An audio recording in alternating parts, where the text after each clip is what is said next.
Hello and welcome to a very special How I Paint Things. Now what I've got whizzing around in front of me today is one of the British corporals from the Warfulcrum range for late war, Great War, or late war 1918 wargaming. Now this fella was a lot of fun to paint, and I've got a few interesting tidbits along the way. So there's one or two colour notes and a little bit of a blather on the uniform as we get started. Now the fella himself, he is a 3D print. However, Warfulcrum also have physical options available, so if you don't have a printer, you're not going to miss out. All the links for those and paints will be listed in the description below, so let's get started. So to begin with, once you've got your miniature assembled, the first thing to do is to prime him. Now here I've used skeleton bone from the army painter, and there's a reason for this. It might seem like an odd choice, especially considering VALLEJO actually does a primer called English Uniform, but because we're going to be using so many quite light colours, it will actually be easier to apply the darker uniform colour once, and then the other lighter colours will go much easier over the top of this. You could use Wraithbone from Citadel, Bone White from VALLEJO as well, even a white. I would recommend you're going to find it easier than starting from English Uniform or a brown or something. So as with most cases, we're going to start with his skin, and here I have agate skin from the army painter. Obviously, there isn't a correct way to paint skin. This is just one of the many ways that I like. The reason why I'm doing this now, of course, is that if we mess anything up, we're going to be painting over his uniform in a couple of seconds anyway. Another thing to remember too is that even though he has got a gas mask on, parts of his face and head are going to be visible, so you still want to make sure that you are getting those too. Now, as is often the way, we need to talk a little bit about the uniform, because service dress from World War I and then later battle dress from World War II were actually quite similar in colour. So if you just want to use English uniform, that will be technically correct. Now, there was a huge variation in what a uniform could look like, and I'd recommend, if you haven't seen it, watch 1917 for a really good example of this. The two main characters that we start out following, Schofield and Blake, are both wearing essentially the same uniform, but their equipment and their gear, everything is quite different to one another once things start happening. One gets wet, one gets dusty, sweaty. It's just really interesting to see the variation in color from what should be identical uniforms. So don't worry too much if you haven't got, air quotes, the correct color. Now, if you do want to stick to VALLEJO stuff, you could also use Flat Earth, which would be fairly close, but lack a little bit of the green touch that English Uniform has. I am going to use Mid-Battle Dress from the Army Painter, but Tundra Taupe is another one. This is a slightly more green, and really quite suitable for your officers and what have you, if you want to paint their jackets in this sort of colour. Now, Talon Sand from Citadel is another quite useful colour in this respect. Just pick something browny green and you'll be close enough.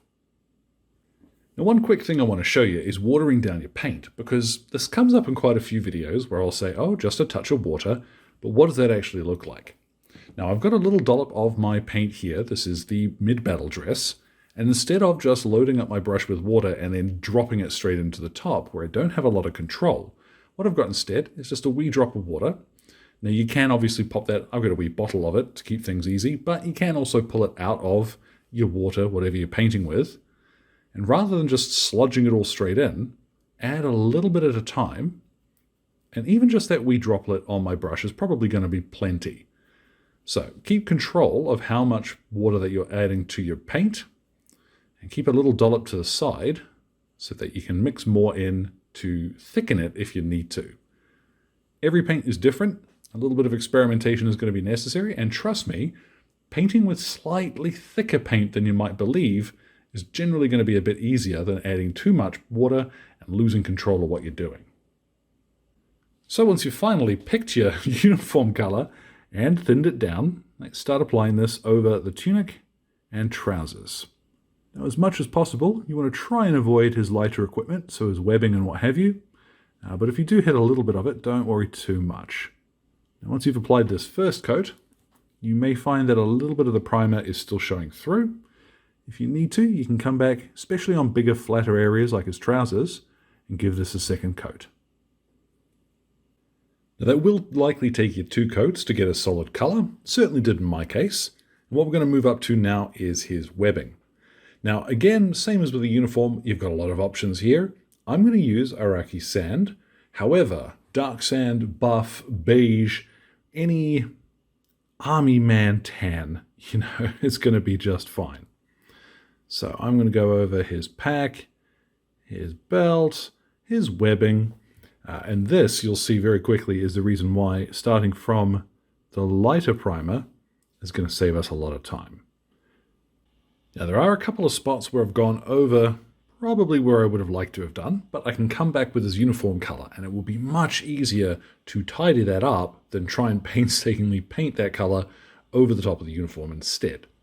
What I'm going to turn to now is Khaki, and I'm going to use this to paint in his puttees, and I'm also going to use it on this little canvas cover on his mess tin.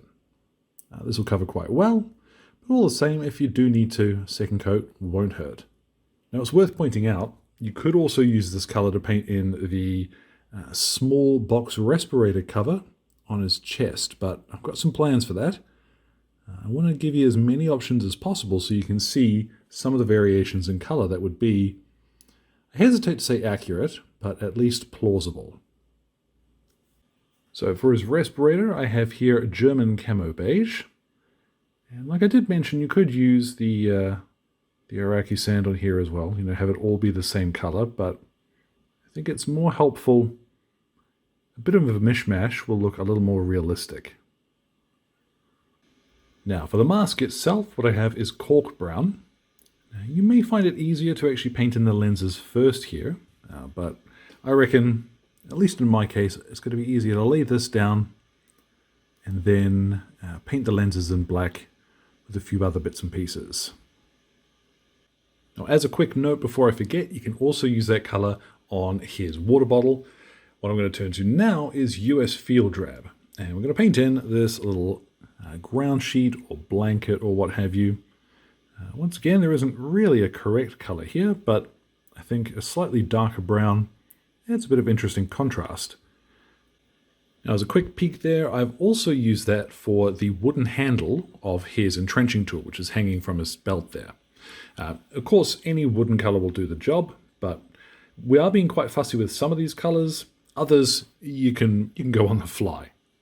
What I have, speaking about being fussy, is tan yellow, and I'm going to use this for the hose on his mask. This was actually quite an interesting yellowish sort of color, and it will stand out quite a bit on our miniature. So this is what I do recommend. If you don't mind picking up an extra paint, we'll add quite a bit.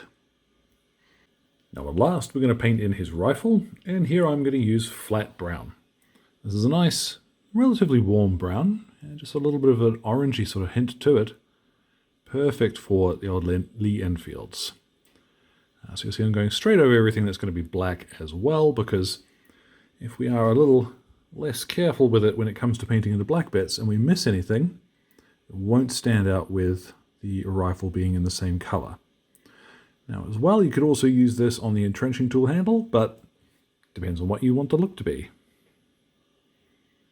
Now for his boots, what I have is leather brown, nice and simple. What I would suggest, of course, is any dark brown you like the look of. Can't go too far wrong here. Now for his helmet, what I have is US Olive Drab.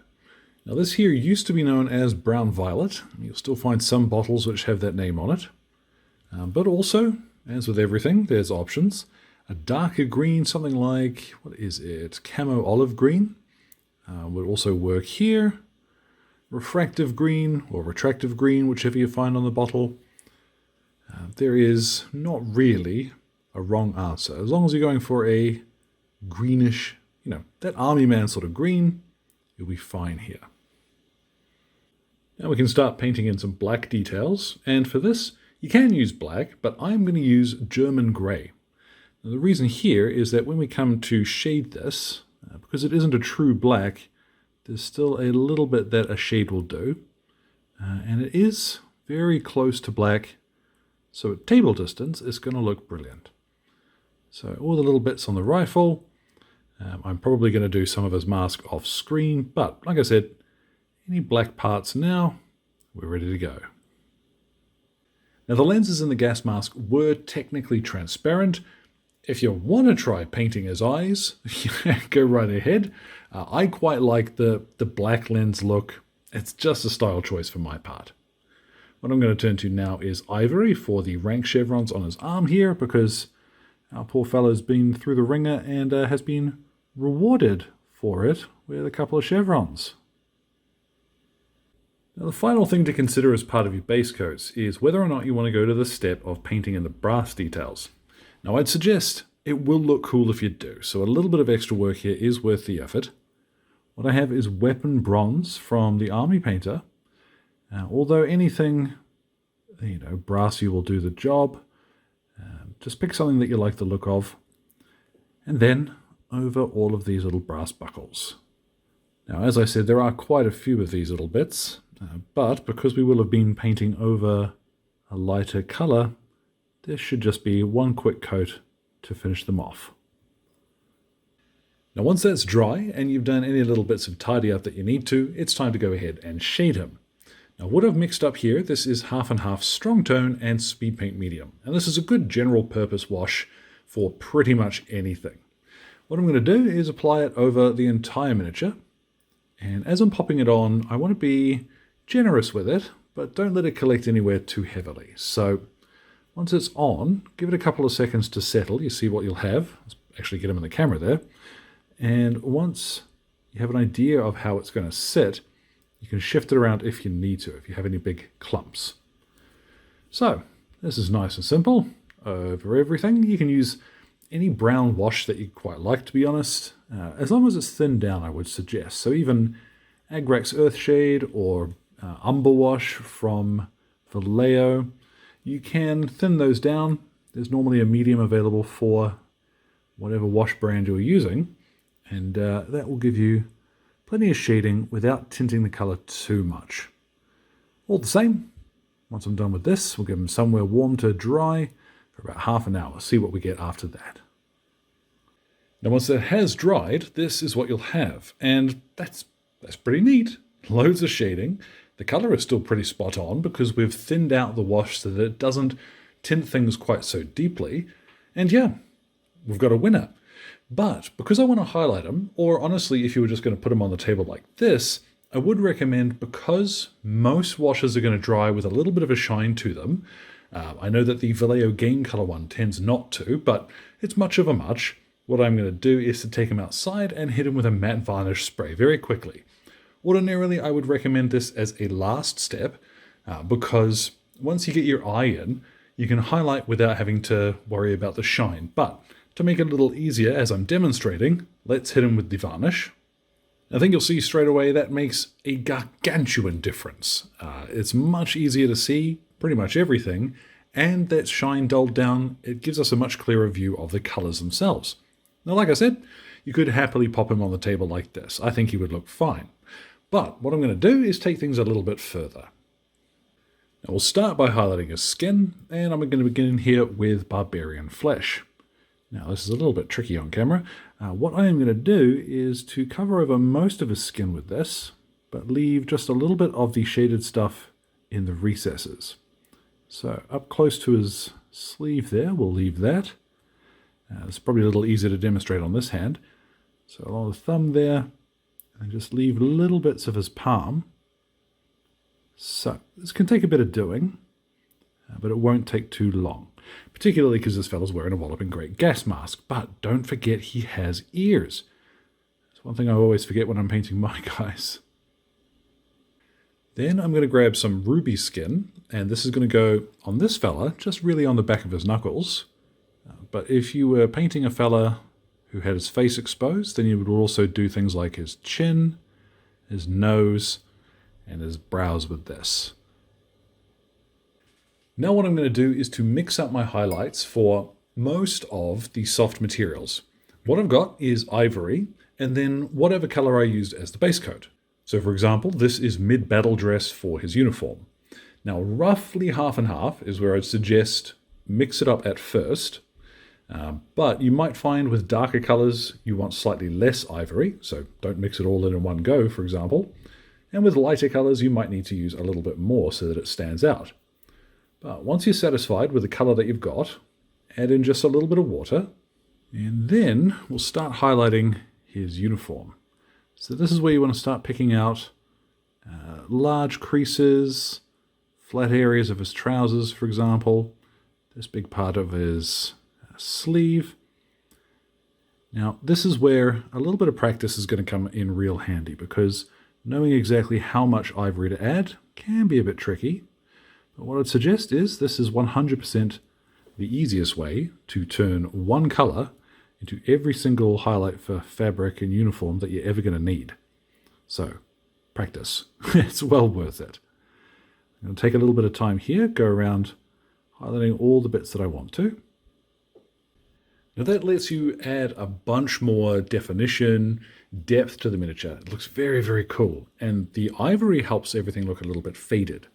What you can do then is to take some of the stuff you haven't mixed in and mix it in a little further so that you've got a much, much sharper highlight color. And here, what I suggest is don't go nuts with this one, but for the extreme edges of places like his cuffs, up on his collar, if that's a little easier to reach, and like on his epaulets, for example, just little bits of this to finish off with a slightly sharper highlight, get a real cool three-dimensional shape going.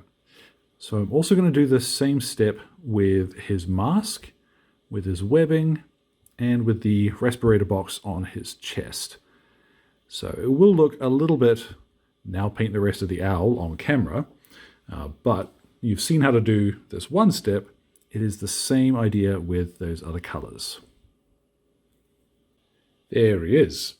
Now, this is ordinarily where you would want to go ahead and varnish the miniature. I've obviously done it in reverse so that you can see those highlight stages more easily, but it's not going to make a big difference to the finish if you go ahead and do that now. What I am going to finish them off, though, is a little bit of pencil. This is a 2B pencil. I've just buffed this a little roughly on some sandpaper, and by just nicking along the edges of the metallic stuff, we get is this really cool, very, very simple, and still quite accurate, just gunmetal finish there. Now to finish them off, what I'm going to do is base them. I'll put the recipe for that in the description, and I will also link to the video where I demonstrate it a little bit more clearly, because this guy's base is a bit more involved than would normally be the case. 1918, of course, was not purely trench warfare, but it looks pretty cool, and since this fella's got his mask on, it's kind of iconic. Anyhow, once I'm finished with this, let's get a look at what he looks like when he's all finished. And so there at last, our British Corporal is complete, and man, gas masks, they still give me the willies. Now hopefully this goes somewhere to demonstrate that there isn't really a single right colour or right way of doing things. This, in concert with the British painting guide I've done previously for World War I era stuff, I hope there's something interesting in there for you to see the difference between what will work on the table. Really, really wonderful figures. In particular, I love the Warfulcrum stuff for the gestures and the posing and what have you. Thoroughly recommend checking those out. Yeah, a corporal actually gesturing when he can't be heard very clearly. Wonderful little bits like that throughout the range. So yeah, I'll make sure there's some links in the description for you to follow. As always, thanks goes out to Exit 23 Games for the light and sound equipment, as well as all of my wonderful patrons who are keeping me ticking in paints and glue, which includes my gorgeous producers who are showing up on screen now. Thank you very much for your support, folks. Now, any questions or anything, feel free to drop them in the old comment box below. My Blue Sky and Instagram are both linked there too. So thank you very much for your time, one and all, and you all enjoy the rest of your day.